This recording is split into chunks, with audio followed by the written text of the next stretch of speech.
2018 সালে এই বাড়ি আমি রেজিস্ট্রি বানা করছি। রেজিস্ট্রি বানা করার পরে আমি মামলা লড়তে লড়তে এই বাড়িটা আগে এই বাড়িটা 2018 সালে আমি রেজিস্ট্রি বানা করছি। এই ভদ্রলোক আমার সাথে প্রতারণা করছে। প্রতারণা করার পরে আমি এক মামলা একটানা 7 বছর মামলা লড়ে আমি দেওয়ানি মামলা আমি জয়লাভ করছি। তারপরে আমি ডিগ্রি মামলা জয়লাভ করছি। তারপরে আমি উচ্ছেদ মামলা জয়লাভ করছি। এখানের ভিতরে কিছু মর্গেজ নামের কিছু লোক বিশৃঙ্খলা সৃষ্টি করছে কানা খোকনের নেতৃত্বে।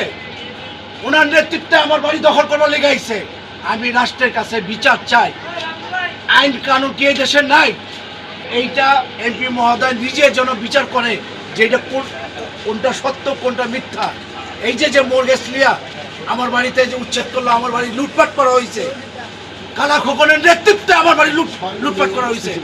উনি উপস্থিত ছিল এখানে, আপনারা দেখছেন সব। আমার বাড়ির সিসি ক্যামেরা ভাঙা হয়েছে, আমার বাড়ি মহিলা গ্রুপে অত্যাচার করা হয়েছে।